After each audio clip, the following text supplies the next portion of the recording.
সালাম আল্লাহ রসুল্লাহ। আসসালামু আলাইকুম ওয়া রাহমাতুল্লাহি ওয়া বারাকাতুহু।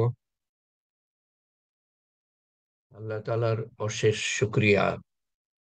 আল্লাহ তাআলা আপনাকে, আমাকে, আমাদেরকে নিঃশ্বাস নেওয়ার ক্ষমতা দিয়েছেন, বেঁচে থাকার ক্ষমতা দিয়েছেন, বেঁচে থাকার সরঞ্জাম দিয়েছেন, জীবন যাপন করার রিজিক আল্লাহ তাআলা দিয়েছেন। সমস্ত জীবের রিজিক কেবলমাত্র আল্লাহ তাআলার তরফ থেকে আসে। কোরআন শরীফে একটা আয়াত আছে যার কাছাকাছি অর্থ হলো, এমন কোনো জীব নাই, এমন কোনো জীবন্ত আহ, বস্তু নাই যার রিজিক আল্লাহ তাআলার তরফ থেকে আসে না। সেই জিনিসটা আমরা মনে রাখি না। এবং সবচেয়ে মূল্যবান যে সম্পদ আল্লাহ তাআলা দিয়েছেন তা হলো সময়। এবং এই সময়কে ব্যবহার করে, যথাযথভাবে সময়কে ব্যবহার করে আমরা অনন্ত আখেরাত কামাই করার জন্য দুনিয়াতে প্রেরিত হয়েছি। দুনিয়াতে প্রেরিত হওয়ার অন্য কোনো উদ্দেশ্য নাই, কিন্তু আমরা সেই উদ্দেশ্যটা ভুলে যাই। আমরা এই দুনিয়ার সময়টাকে দুনিয়ার পিছনে ব্যবহার করি, যেখানে দুনিয়ার সময়টা আখেরাত কামাই করার জন্য ব্যবহার করার কথা। যতটুকু দুনিয়ার জন্য প্রয়োজন ততটুকু ব্যয় করে বাকি সময়টা আখেরাত কামাই করার জন্য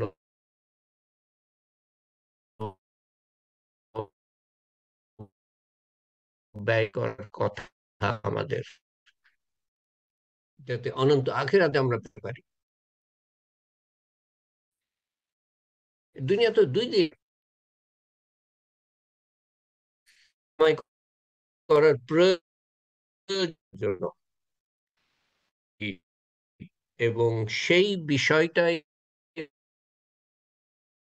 হলো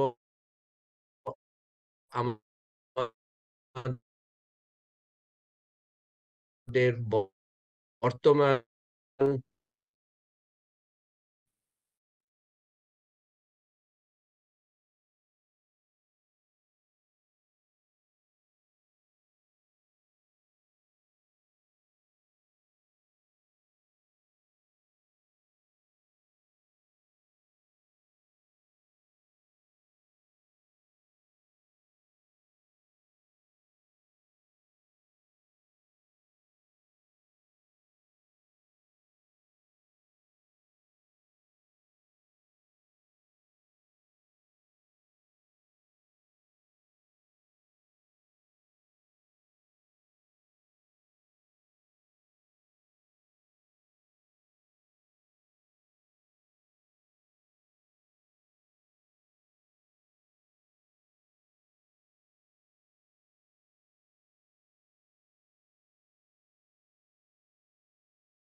আল্লাহুম্মা সাল্লি আলা সাইয়্যিদিনা মুহাম্মদ। তো যা কিছু আমরা আমল করব কেবলমাত্র আল্লাহ তাআলাকে সন্তুষ্ট করার জন্য করব। এটাই আমাদের বর্তমান তালিম হালকার বিষয়। আল্লাহ তাআলা আমাদের সেই বিশুদ্ধ নিয়ত নিয়ে শোনার তৌফিক দান করেন, মনোযোগ সহকারে শোনার তৌফিক দান করেন, সম্মানের সাথে শোনার তৌফিক দান করেন।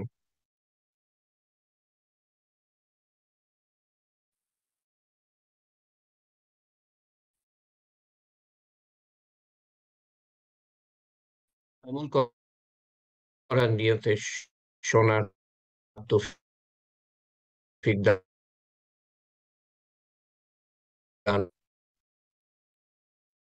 দিও।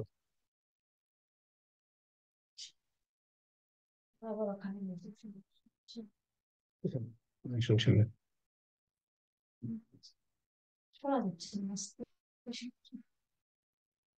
হযরত আব্দুল্লাহ ইবনে আমর রাদিয়াল্লাহু আনহু বলেন, আমি রাসূলুল্লাহ সাল্লাল্লাহু আলাইহি সাল্লামকে বলতে শুনেছি যে যে ব্যক্তি নিজের আমলকে লোকদের মধ্যে প্রচার করবে, যে ব্যক্তি নিজের আমলকে লোকদের মধ্যে প্রচার করবে, আল্লাহ তাআলা তার রিয়া যুক্ত, লোক দেখানো আমল আপন মাখলুকের কান পর্যন্ত পৌঁছে দিবেন। যে মাখলুকের জন্য, মানুষকে খুশি করার জন্য আমল করবে, তার লোক দেখানো আমল মাখলুকের কাছে, সৃষ্টির কাছে পৌঁছে দিবেন আল্লাহ তাআলা, এবং তাকে লোকদের দৃষ্টিতে নিকৃষ্ট ও হেয় প্রতিপন্ন করে দিবেন।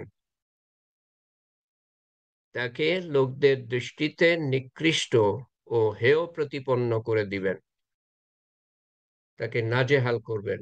যে মানুষকে দেখানোর জন্য আমল করবে, তাকে মানুষের নাম চাইতো, ঠিক উল্টাটা আল্লাহ তাআলা দিবেন, মানুষের সামনে তাকে নাজেহাল করে ছাড়বেন আল্লাহ তাআলা। আল্লাহ তাআলা আমাদেরকে রক্ষা করেন লোক দেখানো আমল থেকে। কোনোই লাভ পাবো না আমরা, তো ওটা করে লাভটা কি তাহলে? 23 নম্বর, রাসূলুল্লাহ সাল্লাল্লাহু আলাইহি সাল্লাম বলেন, ধনী সমূহ এমন কৃপণতা, কৃপণতা, যে দান খয়রাত করে না তাকে বলা হয় কৃপণ। এমন কৃপণতা যার আনুগত্য করা হয়, কৃপণতার আনুগত্য করা হয়, অর্থাৎ কৃপণতা করা হয়। তো উনি বলছেন ধ্বংসকর জিনিস, তিনটে জিনিসের কথা বলছেন। এক হলো কৃপণতা, দ্বিতীয়ত নফসের খায়েশ, নফসের চাওয়া অনুসারে কাজ করা। আমার নফস চায়, অতএব আমি নামাজ পড়ি। আমার নফস চায়, অতএব আমি গোনার কাজ করি। আমার নফস চায়, অতএব আমি ঘুষ খাই। আমার নফস চায়, অতএব আমি মিথ্যা বলি। আমার নফস চায়, অতএব আমি জেনা করি। নফসের অনুসরণ করা 2 নম্বর, ধ্বংসকর। 1 নম্বর হলো কৃপণতা, দ্বিতীয়ত হলো নফসের খায়েশ অনুযায়ী চলা, 3 নম্বর নিজেকে নিজে উত্তম মনে করা, নিজেকে নিজে উত্তম মনে করা। এই তিনটে হলো ধ্বংসকর জিনিস। কৃপণতা করা, দ্বিতীয়ত নফসের অনুসরণ করা, তৃতীয়ত নিজেকে উত্তম মনে করা। 25 নম্বর হাদিস, রাসূলুল্লাহ সাল্লাল্লাহু আলাইহি সাল্লাম বলেন, যখন রাসূলুল্লাহ সাল্লাল্লাহু আলাইহি সাল্লামের নাম শুনি, তো সাল্লাল্লাহু আলাইহি সাল্লাম অবশ্যই বলি। এক হাদিসে এরকম বলা আছে যে, রাসূলুল্লাহ সাল্লাল্লাহু আলাইহি সাল্লামের নাম শুনলো কেউ কিন্তু দুরূদ পাঠালো না, সে ধ্বংস হোক, সে ধ্বংস হোক। রাসূলুল্লাহ সাল্লাল্লাহু আলাইহি সাল্লাম বলেন, যে ব্যক্তি দুনিয়াতে নাম যশের পোশাক পরিধান পরিধান করবে, দুনিয়াতে নাম যশের পোশাক পরিধান করবে, আল্লাহ তাআলা কিয়ামতের দিন তাকে অপমানের পোশাক পরিধান করিয়ে তাতে আগুন ধরিয়ে দিবেন। যে ব্যক্তি দুনিয়াতে নাম যশের পোশাক পরিধান করবে, পোশাক পরবে, আল্লাহ তাআলা কিয়ামতের দিন তাকে অপমানের পোশাক পরিয়ে তাতে আগুন ধরিয়ে দিবেন। নাম যশের পোশাক কি? আমি কাপড় পরলাম, এরকম কাপড় যেটা আমি মানুষকে দেখাতে চাই, ওই কাপড়ে আমাকে কেমন লাগে এটা মানুষকে দেখাতে চাই। আল্লাহ তাআলা বলেন কিন্তু, কোরআন শরীফে আছে, তোমরা ভালো কাপড় পরো। তার মানে এই না যে আমি অনেক টাকা খরচ করে ভালো কাপড় পরলাম মানুষকে দেখানোর জন্য। এটাও রিয়াকারী, মানুষ লোক দেখানো, বিশুদ্ধ নিয়তের মধ্যে পড়ে। আমি যা করি আল্লাহকে খুশি করার জন্য করব। আমি সুন্দর কাপড় পরি, নিয়ে আল্লাহ শুকরিয়া আদায় করি। কে দিয়েছেন? আল্লাহ দিয়েছেন, মানুষকে দেখানোর জন্য না। তো সর্বক্ষেত্রে যদি আমরা সচেতন থাকি যে প্রত্যেকটা কাজ আল্লাহ তাআলাকে সন্তুষ্ট করার জন্য, আল্লাহ তাআলা বলেছেন বলে আমি সুন্দর কাপড় পরছি, আল্লাহ তাআলা বলেছেন বলে আমি নেক আমল করছি, আল্লাহ তাআলা বলেছেন বলে মানুষের উপকার করছি, ইত্যাদি ইত্যাদি। আল্লাহর জন্য বাঁচা, আল্লাহর জন্য মরা, তো সব ইবাদত হয়ে যাবে।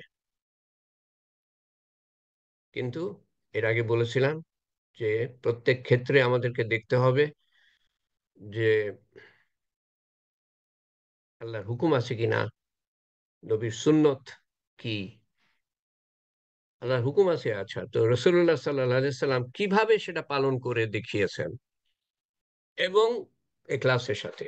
আর ঈমান তো শর্ত, প্রত্যেকটা আমল কবুলিয়তের জন্য ঈমান শর্ত, শর্ত এখলাস শর্ত, আল্লাহর হুকুম শর্ত, নবীর সুন্নত শর্ত, চারটে জিনিস।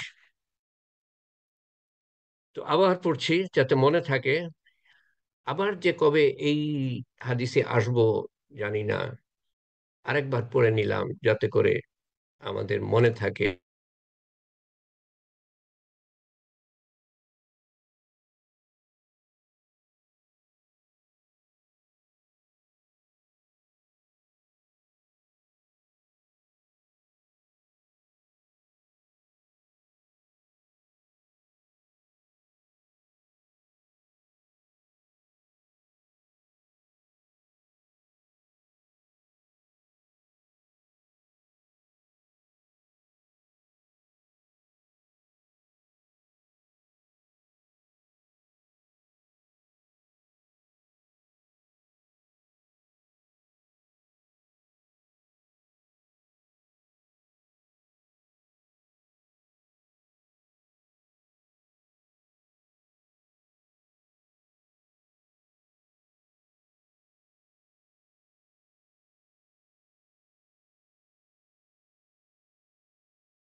বারবার কেটে যাচ্ছে। রেকর্ডিং কোথায় হচ্ছে?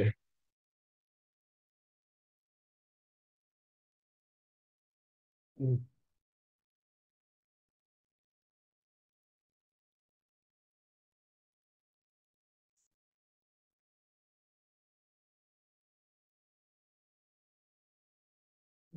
25 নম্বর, যে ব্যক্তি নাম যশের পোশাক পরিধান করবে, আল্লাহ তাআলা কিয়ামতের দিন তাকে অপমানের পোশাক পরিধান করিয়ে তাতে আগুন ধরিয়ে দিবেন। 26 নম্বর, রসুল্লাহ সাল্লাহ সাল্লাম বলেন, আল্লাহ তাআলা পরহেজগার মখলুক হতে বেপরোয়া অজ্ঞাত পরিচয় বান্দাকে পছন্দ করেন। তিনটে গুণাবলীর কথা বলা বলা হচ্ছে। পরহেজগার, পরহেজগার মানুষ হলো যে পরহেজ করে, যে যে নামাজ পড়ে তাকে পরহেজগার বলা যায় না, যে রোজা রাখে তাকে পরহেজগার বলা যায় না, যে হজ করে জাকাত দেয় তাকে পরহেজগার বলা যায় না। পরহেজগার শব্দটা হলো যে পরহেজ করে, অর্থাৎ আল্লাহর যে নিষেধগুলা সেগুলার থেকে দূরে থাকে। সেটা আরো কঠিন কাজ। আল্লাহর যে হুকুম পালন করা, সেই হুকুম পালন করলে নামাজ রোজা হজ জাকাত ইত্যাদি ইত্যাদি, আহ, তো সেগুলা পালন করলে পরে পরহেজগার হওয়া যায় না। পরিপূর্ণ পরহেজগার হতে হলে আল্লাহ তাআলার নিষেধগুলোর থেকে দূরে থাকতে হবে। মিথ্যা বলবা না, ধোঁকা দিবা না, অন্যায় করবা না, ইত্যাদি ইত্যাদি নিষেধ যেগুলা, সেগুলা পরহেজ করা। ঘুষ খাবা না, আহ, জেনা করবা না, এদিক ওদিক তাকিয়ে তাকিয়ে তাকিয়ে থাকবা না, আহ, মহিলাদের দিকে পুরুষদের দিকে, এগুলা থেকে নিজেকে বাঁচানো আরো কঠিন কাজ কিন্তু। তো আল্লাহ তাআলা পরহেজগার মখলুক হতে বেপরোয়া, অর্থাৎ এটা যেটা মানে তর্জমা তো এভাবে করা হয়েছে, কিন্তু আমি যেটা বুঝতে পারি এটা এখান থেকে, যে দুনিয়ার দুনিয়ার ব্যাপারে আম, আম, যে যে দুনিয়ার ব্যাপারে উদাসীন। উদাসীন মানে পেলে পেলাম, না পেলেও ঠিক আছে আলহামদুলিল্লাহ, আহ, পেলে ভালো, না পেলেও ভালো।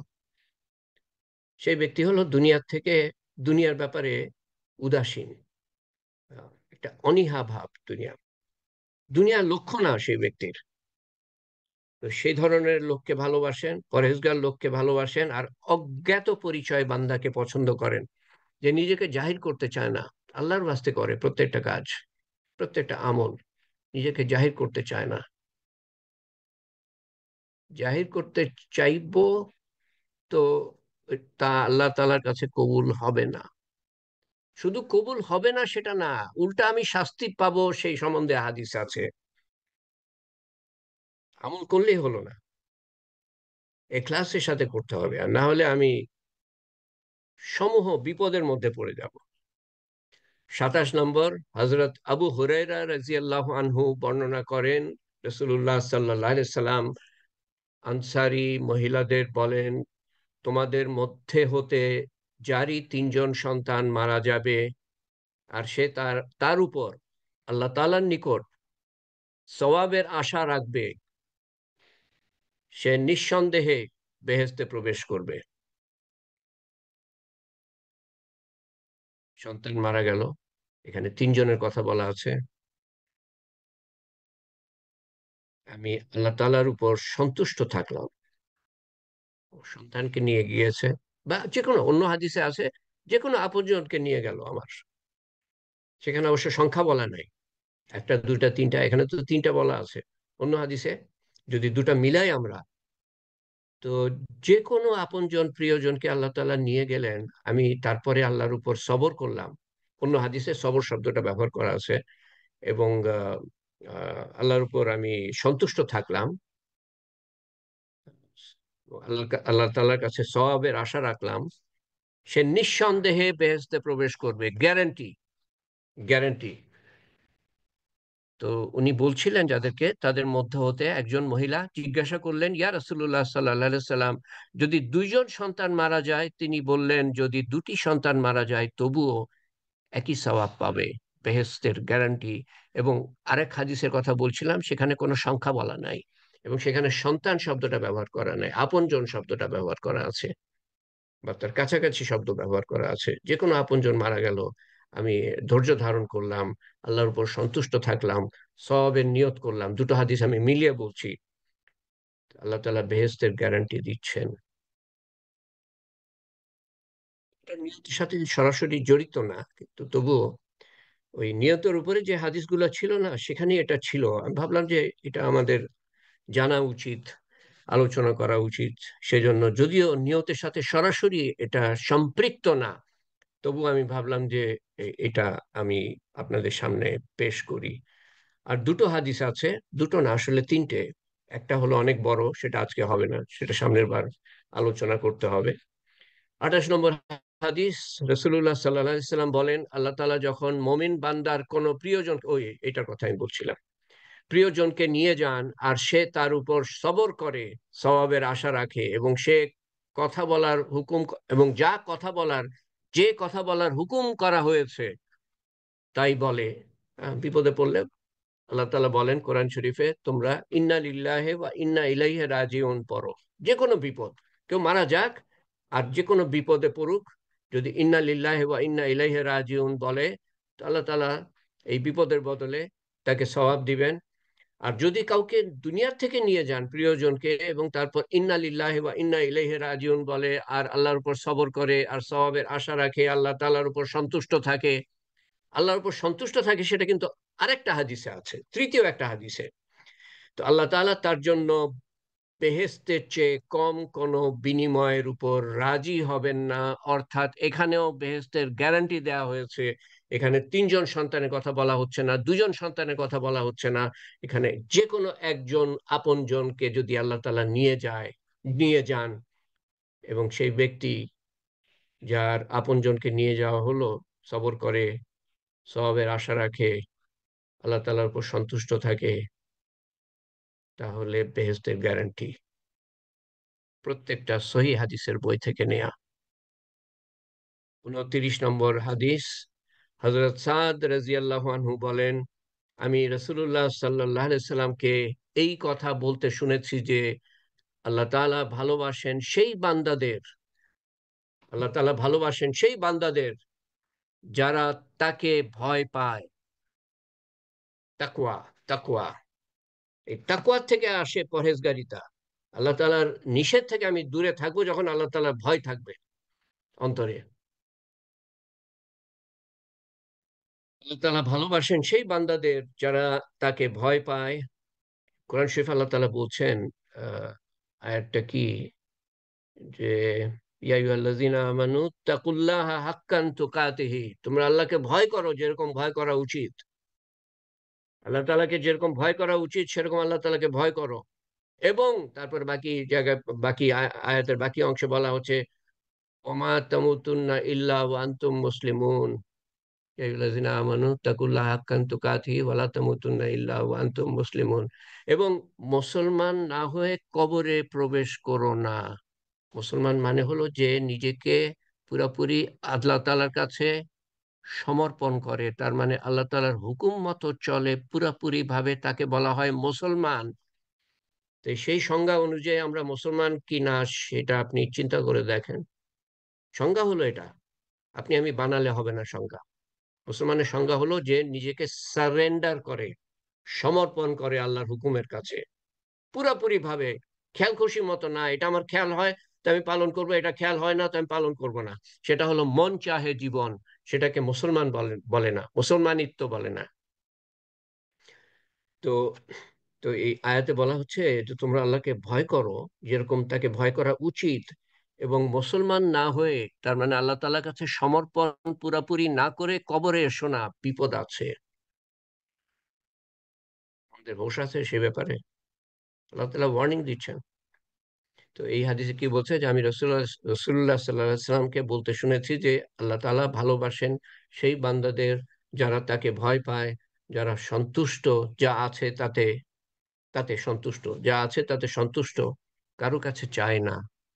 আমি গরিব তো আলহামদুলিল্লাহ, আল্লাহ তাআলা আখিরাতে দিবেন আমাকে। আমি বড় লোক, টাকা পয়সা আছে, সেটা আমি বিলি করব মানুষকে। বড় লোক বানানোর উদ্দেশ্য হলো এটা।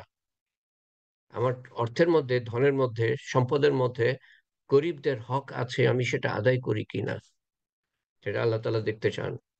আর গরিব বানানোর পরীক্ষা হলো যে আমি আল্লাহর উপর সবর করি কিনা, সন্তুষ্ট থাকি কিনা। ইয়া রাসূলুল্লাহ সাল্লাল্লাহু আলাইহি ওয়াসাল্লাম, আমি সবচেয়ে ধনী ব্যক্তি হতে চাই। একজন জিজ্ঞেস করলেন, রাসূলুল্লাহ সাল্লাল্লাহু আলাইহি ওয়াসাল্লাম কি উত্তর দিলেন? তুমি সন্তুষ্ট হয়ে যাও, যা আল্লাহ তাআলা দিয়েছেন তার উপর সন্তুষ্ট হয়ে যাও, তুমি সবচেয়ে ধনী হয়ে যাবা। যারা সন্তুষ্ট, যা আছে তাতে কারো কাছে চায় না, যা আছে তাতে সন্তুষ্ট এবং কারো কাছে চায় না, এবং মানুষের মধ্যে পরিচিত না। দেখেন এই কথাটা আল্লাহ তাআলা হাদিসে আরো আরো আমরা পেয়েছি, মানুষের মধ্যে পরিচিত না, কেউ চেনে না তাকে, কারণ নিজেকে জাহির করে না। মানুষকে কখন চেনে? যখন নিজেকে জাহির করে। কারো কাছে জাহির করতে চায় না, যা করে আল্লাহর ওয়াস্তে। আল্লাহ জানেন আর সেই ব্যক্তি জানে। তো এই 29টা হাদিস, আর 30 নম্বর যে হাদিসটা, সেটা আমি লিখি নাই কারণ অনেক দীর্ঘ হাদিস। তো সেটা সামনের বার আলোচনা করে আমরা শেষ করে দিব এই ক্লাসের উপরে। এরপর আমি সম্ভবত এলেম সম্বন্ধে কিছু আলোচনা করব, এলেম অর্জন সম্বন্ধে। আম, কোন দিক দিয়ে হাদিস, হাদিস সম্বন্ধে সামান্যই উল্লেখ করব। আমি উল্লেখ করব যে তালিম যেখানে হয় সেই জায়গাকে, সেই ঘরকে, সেই বাড়িকে, সেই মানুষদেরকে আল্লাহ তাআলা কিভাবে কঠিন বিপদের মধ্যে রক্ষা করেন, কঠিন ঝড় ঝাপটার মধ্যে আল্লাহ তাআলা কিভাবে রক্ষা করেন, এ সম্বন্ধে আমার জানা, খুব ঘনিষ্ঠভাবে জানা কিছু ঘটনা আমি আপনাদের সামনে তুলে ধরবো, যাতে করে এলেম, তালিমের, মজলিসের ফজিলত আমরা বুঝতে পারি। এলেম শিক্ষার মজলিসের ফজিলত আমরা বুঝতে পারি। তারপরে ওই রোজার সম্বন্ধে আমরা শুরু করবো ইনশাল্লাহ। দেখি এটা সময়ের উপরে, রোজার সম্বন্ধে আমি হয়তো আহ, 1 সপ্তাহ আগে, রোজার 1 সপ্তাহ আগে বা 2 সপ্তাহ আগে আমি শুরু করতে চাই। আরো মাসখানিক কতদিন বাকি আছে? 2 সপ্তাহ মতো আছে।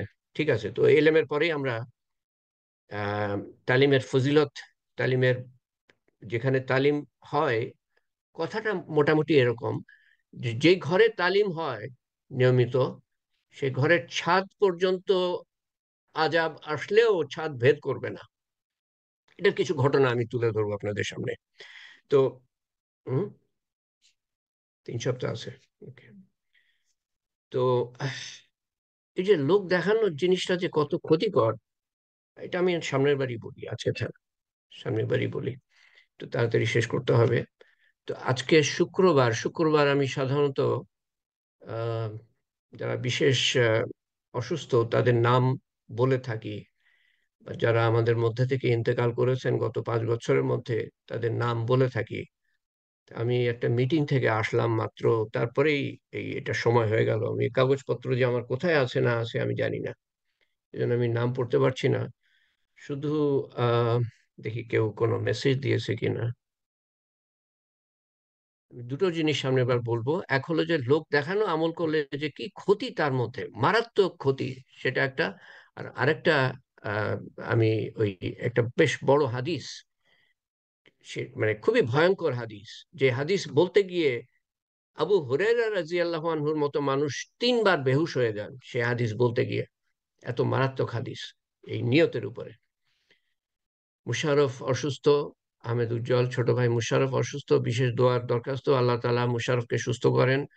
এবং আল্লাহ তাআলা সানিয়া, সানিয়ার পুরো নাম কি? আহ, সানিয়া খাতুনকে আল্লাহ তাআলা সুস্থতা দান করেন। সে উম, জীবন এবং মৃত্যুর সন্ধিক্ষণে আছে। 2বার সার্জারি হয় মাথার, 2বার রক্তক্ষরণ, বাসের সাথে মারাত্মক অ্যাক্সিডেন্ট, ছিটকে 15-20 হাত দূরে তাকে ফেলে দেওয়া হয়। বাস বাস এসে রাস্তা পার হচ্ছিল। তো আজকে 8-10 দিন হলো মনে হয় নাকি, 8-10 দিন হলো। তো তার জন্য 1.5 লক্ষ বার কলেমা পাঠ করা হয়েছে, কমপক্ষে 1.5 লক্ষ বার, বিভিন্ন জায়গা থেকে, ঢাকা, খুলনা, কুষ্টিয়া ইত্যাদি ইত্যাদি জায়গা থেকে 1.5 লক্ষ বার কলেমা। আহ, দেখতে গিয়েছিলাম অনেক রাত্রে। Critical critical care, critical care centre, critical care unit, মানে আরো আরো মানুষজন ওখানে শুয়ে আছে জীবন মৃত্যুর মাঝামাঝি অবস্থায়। এবং আত্মীয় স্বজনরা বাইরে, কিছু আত্মীয় স্বজন বাইরে অসহায় অবস্থায় ঘুরে বেড়াচ্ছে ওই ক্রিটিক্যাল কেয়ার সেন্টারে। এরকম দুনিয়াতে লাখো হাসপাতাল আছে যেখানে কোটি কোটি মানুষ, কোটি কোটি মানুষ জীবন এবং মৃত্যুর সন্ধিক্ষণে না থাকলেও বিভিন্নভাবে তারা আহ, বিভিন্ন কষ্টের মধ্যে, অসুস্থতার মধ্যে আছে। তো যদিও সানিয়ার জন্য পড়া হয়েছে, আমরা একই একই যে পাঠ করা হয়েছে সবার জন্য আমরা দোয়া করতে পারি। আল্লাহ তাআলা এরকম মেহেরবান, আল্লাহ তাআলা বিরাট, ব্যাপক, অসীম, ক্ষমতাশালী। এবং তিনি কোনো সীমাবদ্ধতার মধ্যে নাই। আমাদের সীমাবদ্ধতা আছে পদে পদে, আল্লাহ তাআলার নাই সেটা। তো দোয়া আমরা সীমিত না রাখি।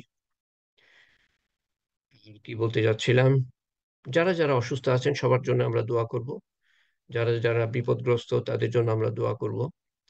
নাম নিই আর না নিই আমি, তাতে কি যায় আসে? আল্লাহ তাআলা তো সর্বজান্তা, সর্বজনীন, মানে উনি সমস্ত কিছু জানেন।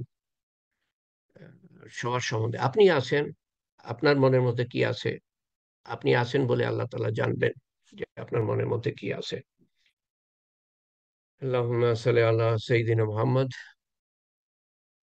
সুবহান রাব্বিয়াল আলিয়্যিল আলাল ওয়াহাব, সুবহানাল্লাহি ওয়া বিহামদিহি আদাদা খালকিহি ওয়া রিজা নাফসিহি ওয়া জিনাতা আরশিহি ওয়া মিদাদা কালিমাতিহি। আল্লাহুম্মা আজিরনা মিনান নার, আল্লাহুম্মা আজিরনা মিনান নার, আল্লাহুম্মা আজিরনা মিনান নার। রদিতু বিল্লাহি রাব্বা ওয়া বিল ইসলামি দীনা ওয়া বি মুহাম্মাদিন নাবিয়্যা সাল্লাল্লাহু আলাইহি ওয়াসাল্লাম। বিসমিল্লাহিল্লাযী লা ইয়াদুররু মা ইসমিহি শাইউন ফিল আরদি ওয়ালা ফিস সামাই ওয়া হুয়াস সামিউল আলিম। আল্লাহুম্মা ইন্না আউযু বিকা মিনাল বারাসি ওয়াল জুনুনি ওয়াল জুযামি ওয়া মিন সাইয়্যিল আসকাম। اللهم إنا أعوذ بك من البرص والجنون والجذام ومن سيء الأسقام. اللهم إنا أعوذ بك من البرص والجنون والجذام ومن سيء الأسقام. اللهم إنا أسألك العافية. اللهم إنا أسألك العافية. اللهم إنا أسألك العافية. لا إله إلا الله الحليم الكريم، سبحان الله رب العرش العظيم، والحمد لله رب العالمين. أسألك موجبات رحمتك وعزائم مغفرتك وغنيمة من كل بر وسلامة من كل إثم، لا تدع لنا ذنبا إلا غفرته، ولا هما إلا فرجته، ولا مريضا إلا شفيته، ولا دينا إلا كزيته، ولا مجاهدا إلا نصرته، ولا مظلوما إلا نصرته، ولا مسلما إلا رحمته، ولا حاجة هي لك رضا إلا كزيتها، يا أرحم الراحمين يا أرحم الراحمين يا أرحم الراحمين. يا ذو الجلال والإكرام. ألف لام ميم. لا إله إلا هو الحي القيوم، لا إله إلا أنت سبحانك إنا كنا من الظالمين. وإلهكم إله واحد، لا إله إلا هو الرحمن الرحيم. يا فاطر السماوات والأرض أنت ولي في الدنيا والآخرة، يا فاطر السماوات والأرض أنت ولي في الدنيا والآخرة، يا فاطر السماوات والأرض أنت ولي في الدنيا والآخرة. ربنا آتنا في الدنيا حسنة وفي الآخرة حسنة وقنا عذاب النار، وقنا عذاب الموت، وقنا عذاب القبر، وقنا عذاب الحشر، وقنا عذاب الميزان، وقنا عذاب البلسرات، وقنا عذاب المسيح الدجال। হে পাক পরবর্তীগার, তুমি অশেষ মেহেরবানি করে আমাদেরকে সমবেত হওয়ার, একত্রিত হওয়ার তৌফিক দিয়েছো আল্লাহ, তোমার বড়ই মেহেরবানি আল্লাহ। আমরা এর যোগ্য না, আমরা যোগ্য না যে তোমার নাম নিতে পারি, আমরা আরো যোগ্য না যে তোমার সামনে আমরা দাঁড়াতে পারি। তুমি তৌফিক দিয়েছো আল্লাহ, তাই কিছু টুটা ফাটা আমল আমরা করতে পেরেছি ব্যক্তিগতভাবে, এবং সমষ্টিগতভাবে কিছু আমল আমরা করতে পেরেছি। সমস্ত কিছুর ভুল ভ্রান্তি সংশোধন করে তার সওয়াব রসুল করিম সাল্লাল্লাহু আলাইহি সাল্লামের রূহ মুবারকের কাছে পৌঁছে দিও, এবং তার সওয়াব পৌঁছে দিও আমাদের আপনজন, প্রিয়জন, নিকটজন যারা কবরে শায়িত, পিতামাতা, শ্বশুর শাশুড়ি, দাদা দাদি, নানা নানি, চাচা চাচি, ফুফা ফুপু, খালা খালু, মামা মামি, আত্মীয় স্বজন, বন্ধু বান্ধব, শিক্ষক শিক্ষয়িত্রী, পাড়া প্রতিবেশী তথা সমস্ত মুসলমানের রুহের কাছে পৌঁছে দিও আল্লাহ, এবং তাদের কবরের আযাব মাফ করে দিও, কবরকে প্রশস্ত করে দিও, কবরকে নূর দিয়ে পরিপূর্ণ করে দিও, কবরকে জান্নাতুল ফেরদৌসের বাগান বানিয়ে দিও আল্লাহ। এবং আমরা সবাই কবরবাসী, আজকে দুনিয়াতে, কালকে কবরে। আমাদের কবরকেও তুমি জান্নাতুল ফেরদৌসের বাগান বানিয়ে দিও, আমাদের সন্তান সন্ততির কবরকে জান্নাতুল ফেরদৌসের বাগান বানিয়ে দিও, আমাদের আত্মীয় স্বজন যারা জীবিত আছে তাদের কবরকে জান্নাতুল ফেরদৌসের বাগান বানিয়ে দিও, আমাদের ভবিষ্যৎ বংশধরের কবরকে জান্নাতুল ফেরদৌসের বাগান বানিয়ে দিও, এই উম্মতের কবরকে জান্নাতুল ফেরদৌসের বাগান বানিয়ে দিও আল্লাহ। হে পরবর্তীগার, আখিরাতের প্রত্যেকটা ঘাঁটিতে তোমার সর্বোত্তম ব্যবহার দেখিও। কিয়ামতের ময়দানে দাঁড়িপাল্লা যখন বসানো হবে, পুলসিরাত যখন পাড়ি দিতে হবে, দোজখ পাড়ি দিতে হবে, এবং বেহেশতে প্রবেশ করার সময় আমাদেরকে জান্নাতুল ফেরদৌস দান করো, যাতে করে তোমার আতিথেয়তা আমরা চিরদিন পেতে পারি, তোমার হাবিব সাল্লাল্লাহু আলাইহি সাল্লামের সান্নিধ্য আমরা চিরদিন ভোগ করতে পারি। হে পাক পরবর্তীগার, সেই জান্নাতুল ফেরদৌসের দিকে যেই সরল পথ সিরাতুল মুস্তাকিম গিয়েছে, সেই পথে আমাদেরকে অধিষ্ঠিত রেখো। এক মুহূর্তের জন্য যেন আমরা বিচ্যুত না হই শয়তানের ধোঁকার দ্বারা, নফসের তাড়নার দ্বারা, মানুষের কুমন্ত্রণার দ্বারা, দুনিয়ার মারাত্মক আকর্ষণের দ্বারা। তোমার রহমত এবং মাগফিরাত এবং হেফাজত এবং হেদায়েতের চাদরে আমাদের আবৃত রেখো, আমাদের সন্তান সন্ততিকে আবৃত রেখো, আমাদের আপনজনদেরকে আবৃত রেখো, আমাদের দেশবাসীকে আবৃত রেখো, আমাদের উম্মতকে আবৃত রেখো, আমাদের ভবিষ্যৎ বংশধরকে আবৃত রেখো, আমাদের মনের বাসনা চাওয়া পূরণ করে দিও, যা পৃথিবীর জন্য মঙ্গলজনক হবে, যা ক্ষতিকর হবে তার বদলা আখেরাতে দিও। যে চাওয়া পৃথিবীর জন্য ক্ষতিকর হবে তার বদলা আখেরাতে দিও। আমাদের বিপদ আপদ দুনিয়ার ও আখেরাতে দূর করে দিও, আমাদের অসুস্থতা মানসিক, শারীরিক, রুহানি দূর করে দিও। এবং সানিয়া সানিয়ার জন্য যা কিছু পাঠ করা হয়েছে, কলেমা এ তৈয়বা, লা ইলাহা ইল্লাল্লাহ, তা কবুল করে নিও আল্লাহ। এবং সানিয়াকে নেক হায়াত দান করো। সে যেই সন্ধিক্ষণে আছে, তার থেকে তুমি তুমি উদ্ধার করতে পারো আল্লাহ। হে পাক পরবর্তীকার,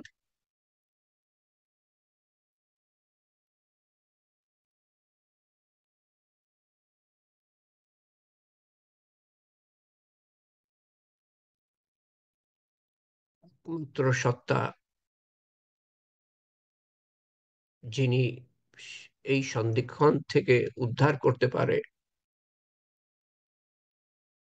সে হলো তুমি আল্লাহ। তুমি বিপদ দান করো, তুমি আবার বিপদ থেকে উদ্ধার করো। তুমি বাদশাহ, আমরা ফকির। তুমি সর্বশক্তিমান, আমরা কিছুই না। তুমি ক্ষমাকারী, আমরা গুনাহগার। এই গুনাহগার বান্দা, খাতাকার, সিয়াকার, আমরা হাত উঠিয়েছি বাদশার কাছে, প্রকৃত বাদশা। হে পাক পরবর্তীকার, আমাদের মনের একান্ত আশা, আকাঙ্ক্ষা, কামনা, বাসনা তুমি আমাদের খালি হাতে ফিরাবা না।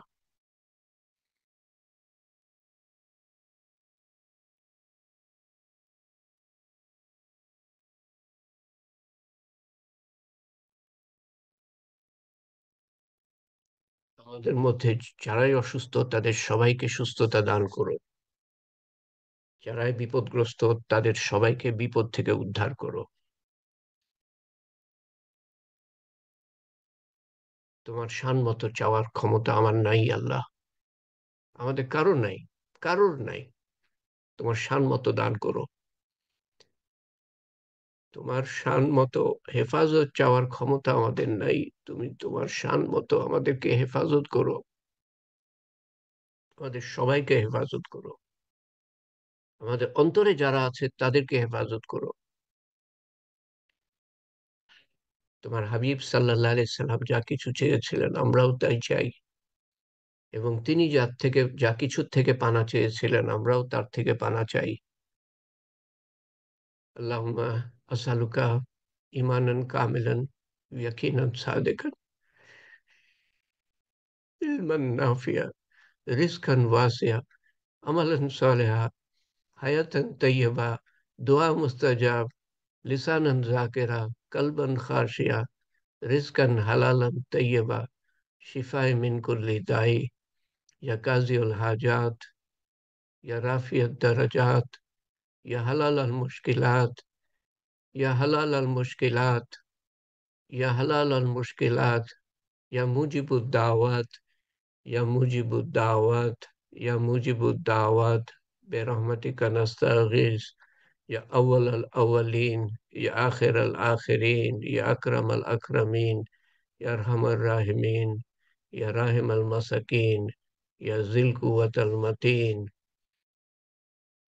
সুবহানা রাব্বিকা রাব্বিল ইজ্জাতি আম্মা ইয়াসিফুন ওয়া সালামুন আলাল মুরসালিন ওয়ালহামদুলিল্লাহি রাব্বিল আলামিন। ওয়া বিল হাক্কি লা ইলাহা ইল্লাল্লাহু মুহাম্মাদুর রাসূলুল্লাহ সাল্লাল্লাহু আলাইহি ওয়াসাল্লাম। লা ইলাহা ইল্লা আনতা সুবহানাকা ইন্না কুন্না মিনাজ জালিমিন। সুবহানাল্লাহি ওয়া বিহামদিহি, সুবহানাকা আল্লাহুম্মা ওয়া বিহামদিকা, আশহাদু আল লা ইলাহা ইল্লা আনতা, আস্তাগফিরুকা ওয়া আতুবু ইলাইকা। আল্লাহুম্মা সাল্লি আলা সাইয়্যিদিনা মুহাম্মদ, জাযাল্লাহু আন্না মুহাম্মাদান সাল্লাল্লাহু আলাইহি ওয়াসাল্লাম মা হুয়া আহলুহু। ইনশাআল্লাহ আমরা সামনের সোমবারে মিলিত হব।